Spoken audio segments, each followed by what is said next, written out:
आप जानते हैं कि सिर्फ एक स्किल सीख कर आप ऑफिस, बिजनेस और जॉब तीनों में आगे निकल सकते हैं, और वो स्किल है एक्सेल। क्या आपने कभी सोचा है कि बड़े बड़े ऑफिस, स्कूल, बैंक और बिजनेस में इतना सारा डेटा कैसे मैनेज होता है? तो आज हम बात करने वाले हैं एक ऐसे पावरफुल टूल की जिसका नाम है एक्सेल। एक्सेल एक सॉफ्टवेयर है जिसे माइक्रोसॉफ्ट एक्सेल कहा जाता है, और ये एक स्प्रेडशीट प्रोग्राम होता है जिसमें आप अपने डेटा को रोज और कॉलम्स में अरेंज करके आसानी से मैनेज कर सकते हैं। आसान भाषा में समझे तो एक्सेल एक ऐसा टूल है जिसमें आप डेटा को स्टोर भी कर सकते हैं, कैलकुलेट भी कर सकते हैं और एनालाइज भी कर सकते हैं। एक्सेल में रोज होती हैं, कॉलम्स होते हैं और सेल्स होते हैं जिनमें हम अपना डाटा लिखते हैं। इसमें फॉर्मूलाज भी होते हैं जो अपने आप कैलकुलेशन कर देते हैं, जैसे जोड़ करना, एवरेज निकालना, परसेंटेज निकालना या प्रॉफिट और लॉस का हिसाब लगाना।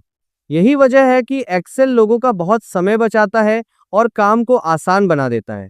एक्सेल का इस्तेमाल कई जगहों पर होता है। ऑफिस में सैलरी शीट बनाने के लिए, अटेंडेंस ट्रैक करने के लिए और रिपोर्ट्स तैयार करने के लिए इसका यूज होता है। स्कूल और कॉलेज में स्टूडेंट्स का डेटा मैनेज करने और रिजल्ट बनाने में एक्सेल बहुत काम आता है। बिजनेस में स्टॉक मैनेज करने, प्रॉफिट और लॉस कैलकुलेट करने और बिलिंग के लिए इसका उपयोग किया जाता है।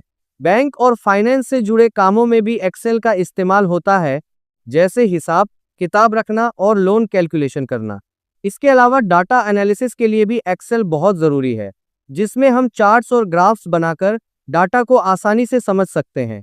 एक्सेल इतना इम्पोर्टेंट इसलिए है क्योंकि यह काम को फास्ट और एक्यूरेट बनाता है, कैलकुलेशन ऑटोमेटिकली करता है और डेटा को ऑर्गेनाइज रखता है। आज के समय में अगर आपको एक्सेल आता है तो जॉब मिलने के चांसेस काफी बढ़ जाते हैं। इसीलिए अगर आप कंप्यूटर सीख रहे हैं तो एक्सेल जरूर सीखें, क्योंकि यह स्किल आपके फ्यूचर के लिए बहुत पावरफुल साबित हो सकती है।